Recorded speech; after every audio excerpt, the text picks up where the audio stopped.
بسم اللہ الرحمن الرحیم۔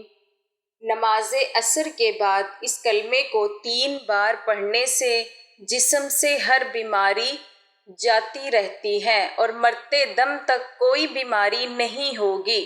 محترم ناظرین، اگر آپ عصر کی نماز کے بعد اس کلمے کو 3 مرتبہ سچے دل سے پڑھ لیں تو انشاءاللہ زندگی بھر کوئی بیماری قریب نہیں آئے گی، چاہے وہ کوئی خطرناک مرض ہو، چاہے لا علاج ہو، چاہے وہ کینسر ہو، شوگر ہو یا پھر بلڈ پریشر ہو یا کوئی بھی بیماری کیوں نہ ہو۔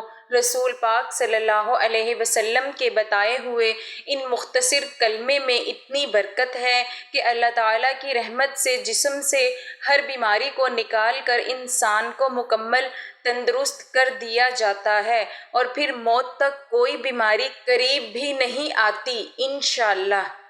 محترم عزیزو، نماز عصر کے بعد صرف 3 مرتبہ ان کلمات کو پڑھ لینا اور اللہ تعالیٰ کی بارگاہ میں یقین کے ساتھ دعا مانگنا، انشاءاللہ آپ کی زندگی میں کوئی بھی سخت سے سخت بیماری ہو وہ بھی ختم ہو جائے گی۔ ان کلمات کی تاثیر اس قدر زبردست ہے کہ انسان حیران رہ جاتا ہے کہ اتنے چھوٹے الفاظ میں اتنی بڑی تاثیر کیسے ممکن ہے۔ یہ کلمات بہت طاقتور ہیں، ان کو اپنی زندگی میں ایک بار ضرور پڑھ لیں تاکہ آپ پر اللہ تعالیٰ کی خاص رحمت نازل ہو جائے اور جسم سے ہر قسم کی بیماری کا خاتمہ ہو جائے۔ یہ کلمات انسان کو نہ صرف بیماریوں سے محفوظ رکھتے ہیں بلکہ دل کو سکون عطا کرتے ہیں اور روح کو تازگی بخشتے ہیں۔ ان کلمات کو پڑھنے والا اللہ تعالیٰ کی شفا کا حقدار بن جاتا ہے اور وہ بیماری جو انسان کو برسوں سے تنگ کر رہی ہوتی ہے وہ چند دنوں میں ختم ہو جاتی ہے۔ محترم عزیزو، نبی پاک صلی اللہ علیہ وسلم کی عمر مبارک جب 7 برس کی ہوئی تو آپ صلی اللہ علیہ وسلم کی آنکھوں میں تکلیف ہونے لگی۔ آپ کے دادا حضرت عبد المطلب نے مختلف علاج کروائے مگر کوئی فائدہ نہ ہوا۔ آنکھوں کی تکلیف بڑھتی گئی اور حضرت عبد المطلب بے حد پریشان ہوئے کہ آخر کیا کریں، کیا طریقہ اپنایا جائے، کیونکہ ہر دوا اور علاج ناکام ہو چکے تھے۔ اسی پریشانی کے عالم میں ایک جاننے والے نے حضرت عبد المطلب سے کہا، اے سردار مکہ، فکر نہ کریں، مکہ مکرمہ کے قریب ایک بازار ہے اور اس بازار کے ساتھ ایک طبیب کا وہ گھر ہے جو نہایت قابل ہے، وہ دوا بھی دیتا ہے اور دم بھی کرتا ہے۔ اللہ تعالیٰ کے کرم سے جو بھی اس کے پاس جاتا ہے شفا پا لیتا ہے۔ ہم نے خود کئی مرتبہ اسے آزمایا ہے۔ حضرت عبد المطلب نے جب یہ سنا تو دل خوش ہو گیا اور فوراً ہی نبی پاک صلی اللہ علیہ وسلم کو لے کر اس طبیب یعنی راہب کے پاس روانہ ہو گئے۔ جب آپ اس کے دروازے پر پہنچے تو وقت شام کا تھا، دروازہ بند تھا۔ حضرت عبد المطلب نے وہاں موجود لوگوں سے اس راہب کے بارے میں پوچھا تو سب نے بڑی تعریف کی اور کہا کہ راہب کے ہاتھ میں بہت شفا ہے، جو بھی مریض اس کے پاس جاتا ہے دوا بھی ملتی ہے اور دم بھی ہوتا ہے، اللہ تعالیٰ کے کرم سے وہ تندرست ہو کر لوٹتا ہے۔ محترم عزیزو، حضرت عبد المطلب نے جب یہ سب سنا تو فرمایا کہ اب وہ کہاں ہیں؟ لوگوں نے بتایا کہ وہ تو اپنے گھر پر ہے لیکن دروازہ اب نہیں کھلے گا کیونکہ وہ کئی دن کے لیے عبادت میں مصروف ہو جاتا ہے اور دروازہ بند کر کے ایک مخصوص وقت تک باہر نہیں آتا۔ اس بار تو ابھی دروازہ بند ہوا ہے اور پتہ نہیں کب کھلے گا، بعض اوقات یا برسوں تک دروازہ بند ہی رہتا ہے۔ یہ سن کر حضرت عبد المطلب بڑے افسردہ ہوئے، دل میں سوال اٹھا کہ اب کیا کیا جائے۔ ابھی وہ سوچ ہی رہے تھے کہ اچانک اس مکان میں زلزلہ آ گیا، دیواریں ہلنے لگیں، چھت لرزنے لگی، یہاں تک کہ قریب تھا کہ وہ مکان گر جائے۔ اور وہ راہ نیچے دب جائے۔ اسی خوف سے راہب فوراً باہر آیا۔ جیسے ہی وہ باہر آیا تو حضرت عبدالمطلب کو دیکھ کر پہچان لیا کہ یہ تو مکہ مکرمہ کے سردار ہیں۔ راہب نے کہا، سرکار کیسے آنا ہوا؟ حضرت عبدالمطلب نے فرمایا، یہ میرا پوتا بیمار ہے، آنکھوں میں تکلیف ہے، ہر علاج کیا لیکن آرام نہیں آیا۔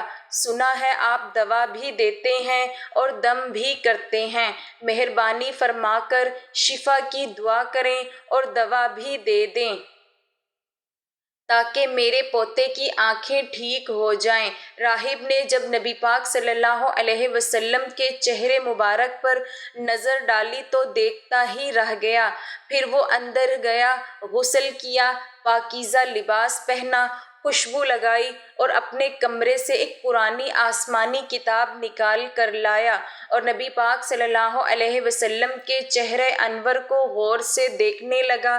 کبھی کتاب کو دیکھتا تو کبھی چہرے کو دیکھتا، کبھی نظر صحیفے پر ڈالے، کبھی واللیل کی زلفوں کو تکتا، یہاں تک کہ سارے اوراق کو بھی دیکھ لیا اور نبی پاک صلی اللہ علیہ وسلم کو سر سے پاؤں تک دیکھ لیا۔ پھر یکدم قدموں میں گر گیا اور کہنے لگا، اے نبی پاک صلی اللہ علیہ وسلم، میں گواہی دیتا ہوں کہ آپ اللہ کے آخری نبی ہیں اور آپ کے بعد کوئی نبی نہیں آئے گا۔ محترم عزیزو، ابھی اعلان نبوت نہیں ہوا تھا مگر راہب نے اللہ تعالیٰ کی دی ہوئی معرفت سے پہچان لیا کہ یہی وہ نبی ہیں جن کے آنے کی بشارت ہمیں دی گئی ہے۔ حضرت عبدالمطلب یہ سن کر بہت خوش ہوئے اور فرمایا، اب اس کام کی طرف بھی توجہ دیں جس کے لیے ہم آئے ہیں۔ انہوں نے فرمایا، کون سا کام؟ حضرت عبدالمطلب نے کہا، میرے پوتے کی آنکھوں کا علاج کریں۔ راہب کی آنکھوں میں آنسو آ گئے اور کہا، آپ نبی پاک صلی اللہ علیہ وسلم کو لے کر میرے جیسے گنہگار کے پاس آئے ہیں، اپنے طبیب کو مریض کے پاس لے کر آ گئے، شفا دینے والے کو دعا مانگنے والے کے پاس لے آئے ہیں، مختار کو مجبور کے پاس لے آئے ہیں، نبی کو امتی کے پاس لے آئے ہیں۔ اے عبدالمطلب، میں اپنی عبادت خانے میں بیٹھا تھا، اللہ تعالیٰ کی عبادت کر رہا تھا کہ اچانک میرا سارا مکان لرزنے لگا۔ اگر میں باہر نہ آتا تو مکان کے نیچے آ کر دب جاتا۔ اے سردار مکہ، تیرا یہ پوتا بڑی شان والا ہے، بڑی عظمت والا ہے، بڑے مقام والا ہے، دیکھ کے چہرے سے نور کے فوارے نکل رہے ہیں، کائنات کے یہود اس کے دشمن ہیں، اسی طرح لے کر اس کو نہ پھرا کرو، کہیں کوئی یہودی اس کو تکلیف نہ دے دے، اس کو اپنے گھر لے جاؤ۔ محترم عزیزو، حضرت عبدالمطلب رضی اللہ تعالی عنہ نے فرمایا، آپ نے میری بڑی رہنمائی فرمائی، شکریہ، لیکن اصل مسئلہ تو اپنی جگہ رہا، جس مقصد کے لیے میں آیا تھا وہ تو حل نہ ہو سکا۔ تو راہب نے مسکرا کر کہا، اے سردار مکہ، ان کی آنکھوں کا علاج خود انہی کے پاس موجود ہے، آپ کو پتہ ہی نہیں۔ فرمایا، کہاں ہے علاج؟ راہب نے کہا، سردار مکہ نبی صلی اللہ علیہ وسلم کا لعاب شریف نکال کر ان کی آنکھوں میں لگاؤ، یہ بالکل ٹھیک ہو جائیں گے۔ عبدالمطلب رضی اللہ تعالی عنہ نے اسی وقت سرکار دو عالم صلی اللہ علیہ وسلم کے منہ سے لعاب نکال کر آپ کی آنکھوں میں لگایا تو آپ کی آنکھیں مبارک اسی وقت ٹھیک ہو گئیں، جیسے کبھی دکھی ہی نہیں تھی۔ حضرت عبدالمطلب رضی اللہ تعالی عنہ بڑے حیران ہوئے، اس راہب کا شکریہ ادا کیا، چلنے لگے تو راہب نے کہا، حضور شکریہ تو آپ کا کہ آپ نے مجھے سرکار کائنات کی زیارت کروائی ہے۔ حضرت عبدالمطلب رضی اللہ تعالی عنہ نے فرمایا کہ راہب صاحب، آپ کا دم بہت مشہور ہے، سنا ہے کہ آپ جس کو بھی دم کرتے ہیں وہ مریض اسی وقت ٹھیک ہو جاتا ہے۔ وہ دم کیا کرتے ہیں، وہ الفاظ کیا پڑھتے ہیں کہ جن میں اللہ نے اتنی تاثیر رکھی ہے؟ راہب مسکرا پڑا اور کہا حضور جب مریض میرے پاس آتا ہے تو میں اللہ تعالیٰ کی بارگاہ میں ہاتھ اٹھا کر کہتا ہوں یا اللہ تجھے آخری نبی کی عظمت کی قسم، تجھے اس پیار کا واسطہ، اس محبوبیت کا واسطہ اس بیمار کو شفا دے دے۔ پھر میں مریض پر دم کرتا، اللہ تعالیٰ بیمار کو شفا دے دیتا ہے۔ میرے محترم عزیزو، نبی صلی اللہ علیہ وسلم نے اپنی پوری زندگی نہایت سادگی سے گزاری۔ آپ کی خوراک نہایت سادہ تھی۔ کسی بھی شخص کے اخلاق و کردار کا مطالعہ کرنا ہو تو اس کی عادت کے ساتھ ساتھ اس کے لباس اور اس کی گفتگو سے اندازہ لگایا جا سکتا ہے کہ وہ کس طرح کی زندگی بسر کر رہا ہے۔ نبی صلی اللہ علیہ وسلم حکمران ضرور تھے لیکن اس کے ساتھ ساتھ آپ نہایت متواضع تھے۔ آپ کی خوراک اتنی کم اور سادہ تھی کہ حضرت انس رضی اللہ تعالی عنہ بتاتے ہیں کہ نبی صلی اللہ علیہ وسلم کے ہاں کبھی گوشت اور روٹی کا کھانا صبح و شام 2 وقت موجود نہیں تھا۔ ہاں لیکن جب مہمان آتے تو ایسا ممکن ہوتا، یعنی دونوں وقت کھانا موجود ہوتا۔ مہمانوں کے حوالے سے نبی صلی اللہ علیہ وسلم کی تعلیمات کو پڑھ کر آگے بڑھتے ہیں۔ نبی صلی اللہ علیہ وسلم نے ارشاد فرمایا، جو شخص اللہ تعالیٰ اور یوم آخرت پر ایمان رکھتا ہے اسے چاہیے کہ وہ مہمان کی عزت افزائی کریں۔ محترم ناظرین، حضرت محمد صلی اللہ علیہ وسلم کی ذات سے ہمیں یہ سیکھنے کو ملتا ہے کہ نبی صلی اللہ علیہ وسلم کی ذات سے برکت لینا بھی باعث شفا ہے، اور جو بھی دل سے ان سے محبت کرتا ہے اللہ تعالیٰ اس کی دعاؤں کو شرف قبولیت عطا فرماتا ہے۔ اس سے بھی نبی صلی اللہ علیہ وسلم کا اخلاق معلوم ہوتا ہے۔ نبی صلی اللہ علیہ وسلم مہمانوں کو بہت زیادہ عزت کرتے تھے۔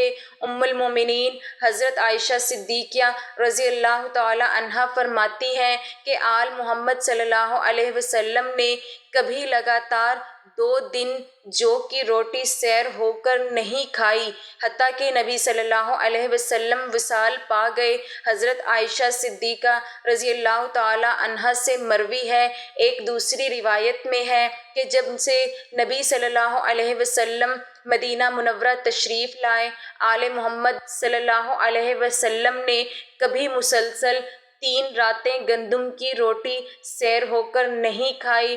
محترم عزیزو، یہ فکرہ سن کر دل لرز اٹھتا ہے کہ جس ہستی کے صدقے ہمیں رزق نصیب ہو رہا ہے، جس نبی کے طفیل ہمیں ہر نعمت ملی ہے، اس نبی صلی اللہ علیہ وسلم نے پوری زندگی سادہ کھانے پر قناعت کی، کبھی پیٹ بھر کر نہ کھایا، کبھی تقاضا نہ کیا، کبھی شکوہ نہ کیا، بلکہ اللہ کا شکر ادا کرتے رہے اور بھوکے رہ کر بھی دوسروں کا خیال کرتے رہے۔ نبی صلی اللہ علیہ وسلم کی سیرت میں ہمیں صبر ہے، قناعت بھی ملتی ہے، برداشت بھی اور عاجزی کا سمندر بھی۔ ہمیں وہ لمحات بھی یاد آتے ہیں جب کئی دن گھر میں چولہا نہیں جلتا تھا۔ حضرت عائشہ صدیقہ رضی اللہ تعالی عنہا فرماتی ہیں، کبھی 3 دن مسلسل گھر میں کھانا پکا ہی نہیں، اور اگر کچھ آتا تو صرف کھجور اور پانی پر گزر ہوتا۔ نبی صلی اللہ علیہ وسلم کو جب کچھ عطا کیا جاتا تو وہ خود اپنے لیے بچانے کی بجائے امت پر لٹا دیتے۔ کبھی کسی فقیر کو خالی نہ لوٹاتے، کبھی کسی حاجت مند کو مایوس نہ کرتے۔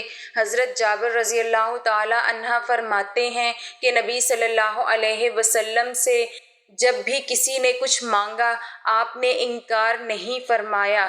محترم عزیزو، آپ صلی اللہ علیہ وسلم کا اخلاق نہایت بلند تھا۔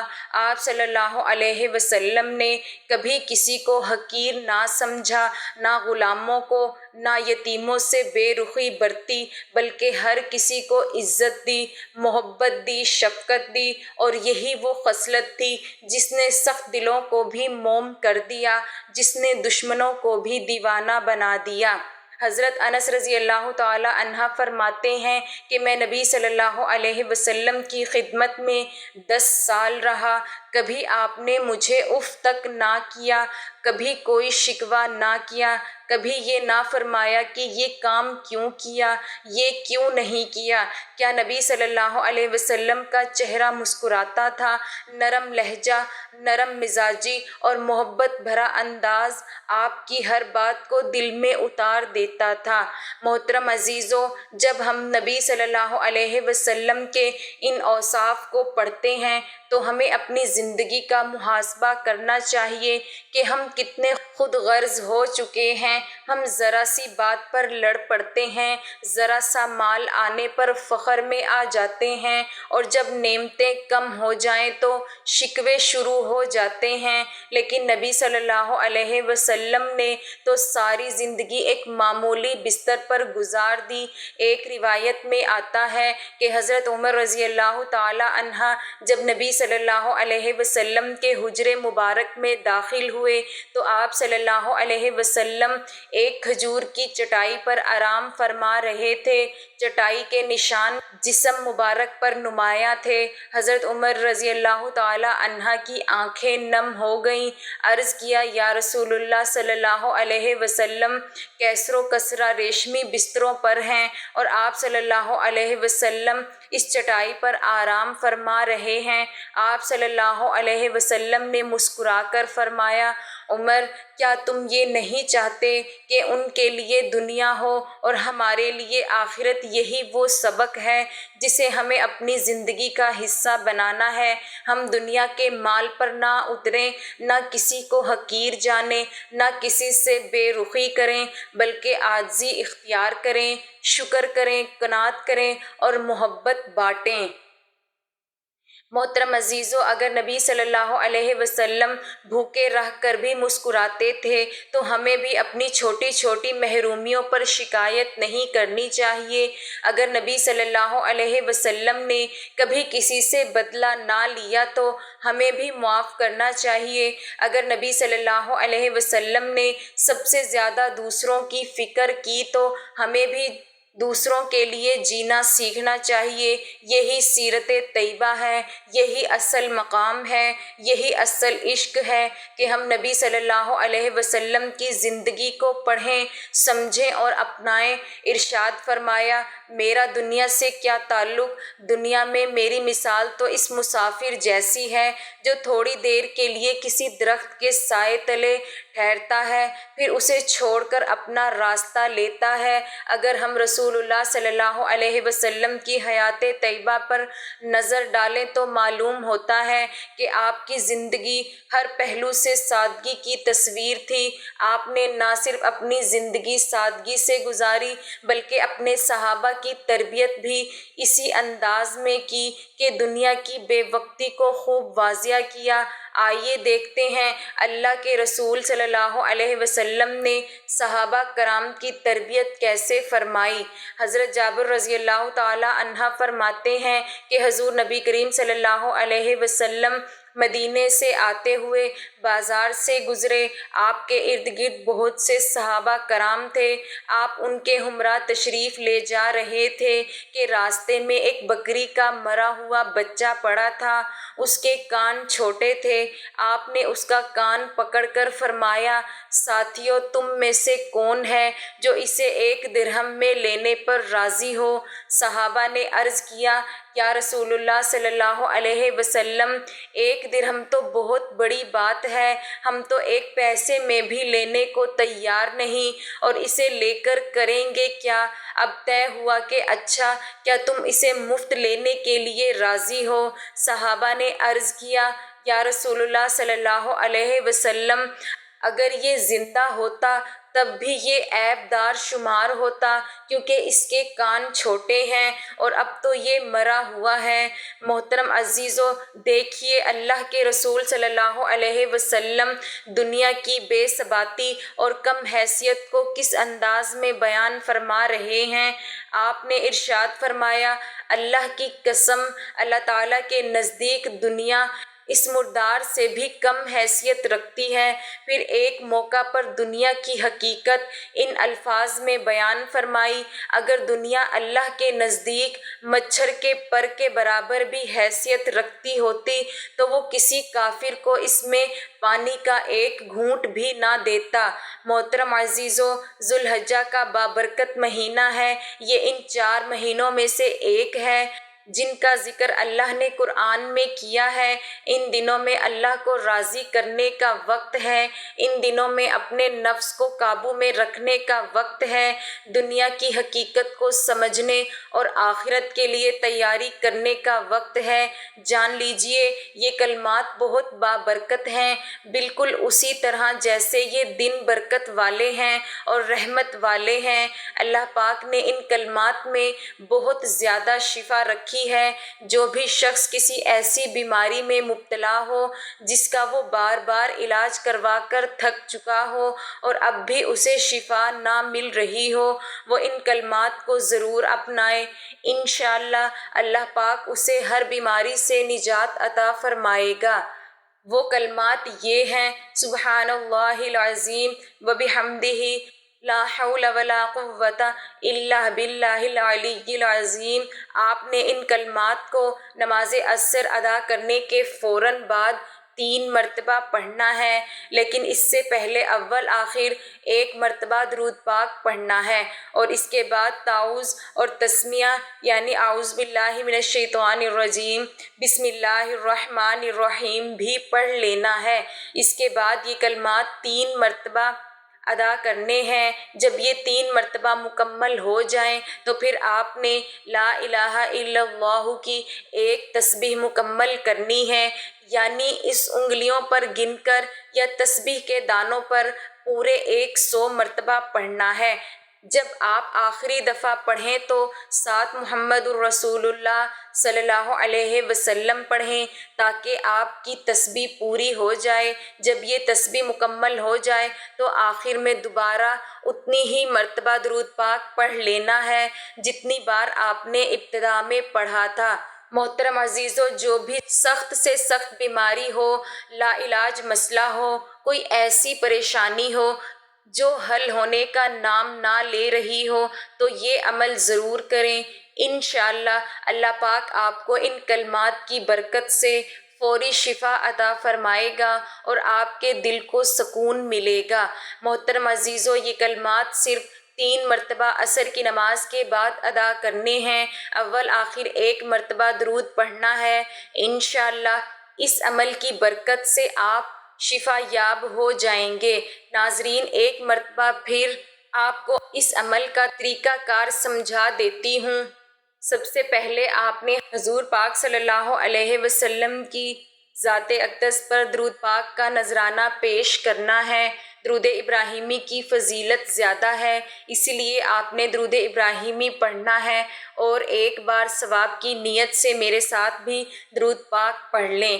اللہم صل علی محمد وعلی آل محمد کما صلیت علی ابراہیم وعلی آل ابراہیم انک حمید مجید۔ اللہم بارک علی محمد وعلی آل محمد کما بارکت علی ابراہیم وعلی آل ابراہیم انک حمید مجید۔ درود پاک پڑھنے کے بعد آپ نے 1 مرتبہ اعوذ باللہ من الشیطان الرجیم اور بسم اللہ الرحمن الرحیم پڑھ کر 3 مرتبہ آپ نے یہ کلمات پڑھنے ہیں: سبحان اللہ العظیم وبحمدہ، لا حول ولا قوۃ الا باللہ العلی العظیم۔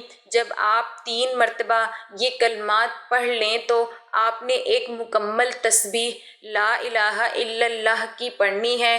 مکمل 100 دانے والی تسبیح ہاتھوں پر گن کر پڑھ لیں یا تسبیح کے دانوں پر۔ جب آپ 99 دفعہ لا الہ الا اللہ پڑھ لیں تو آخری دفعہ آپ نے پورا کلمہ پڑھنا ہے: لا الہ الا اللہ محمد الرسول اللہ، اور اس کے بعد آپ نے پھر دوبارہ درود پاک پڑھنا ہے جو آپ نے شروع میں پڑھا تھا۔ اللہ والو، آج کا یہ وظیفہ اور عمل آپ کو بتایا گیا ہے، یہ صرف بیماریوں سے شفا کے لیے نہیں بلکہ زندگی کے ہر پہلو میں اللہ پاک کے خاص انعامات کو حاصل کرنے کا ایک ذریعہ ہے۔ یہ وہ طاقتور کلمات ہیں جن میں اللہ پاک نے جسمانی بیماریوں کے ساتھ ساتھ روحانی بے چینی کے لیے بھی شفا رکھی ہے۔ ان کلمات کو جو شخص دل سے پڑھے گا، اللہ پاک اس کے دل کو سکون عطا فرمائیں گے اور اس کے جسم کو ہر قسم کی تکلیف سے محفوظ رکھیں گے۔ یہ عمل نہ صرف عام بخار، درد اور جسم کی کمزوری، بلڈ پریشر، شوگر جیسے امراض میں مفید ہے، بلکہ جن بیماریوں کو ڈاکٹر لا علاج کہہ دیں، جیسے کہ کینسر، دل کی تکلیف، گردوں کی خرابی، سانس کی بیماری یا دمے کی شکایت، ان سب کے لیے بھی یہ عمل عرش الہی سے شفا بن جاتا ہے۔ اللہ پاک کے فضل سے یہ کلمات پڑھنے والے کو ایسی طاقت ملتی ہے کہ وہ بیماریوں کا مقابلہ صبر اور حوصلے سے کرتا ہے اور اللہ پاک جلد شفا عطا فرما دیتا ہے۔ یہ عمل صرف بیماریوں تک محدود نہیں بلکہ اس کی برکت سے رزق میں کشادگی آتی ہے۔ جو لوگ قرضوں میں ڈوبے ہوتے ہیں، جو رزق کی تنگی کا شکار ہوتے ہیں، وہ چاہتے ہیں کہ ان کے گھر میں خیر و برکت ہو، تو وہ اس عمل کو اپنی زندگی کا حصہ بنا لیں۔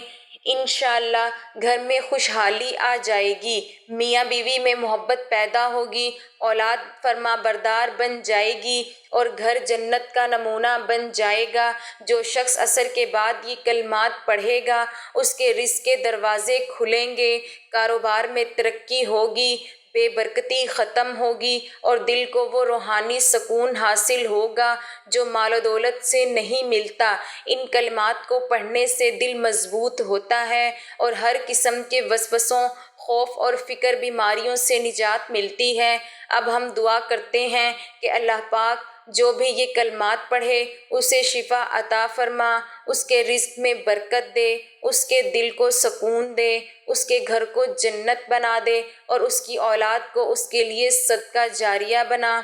یا اللہ ہمارے گناہوں کو معاف فرما اور ہمیں ان کلمات کی برکت سے دنیا اور آخرت میں کامیابی عطا فرما۔ محترم عزیزو، آپ سے گزارش ہے کہ اللہ رب العزت کے 99 بابرکت ناموں میں سے ایک نام حصول برکت اور ثواب کے لیے کمنٹس میں تحریر فرما دیں۔ اللہ رب العزت ہم سب کا حامی و ناصر ہو، آمین۔ جزاک اللہ۔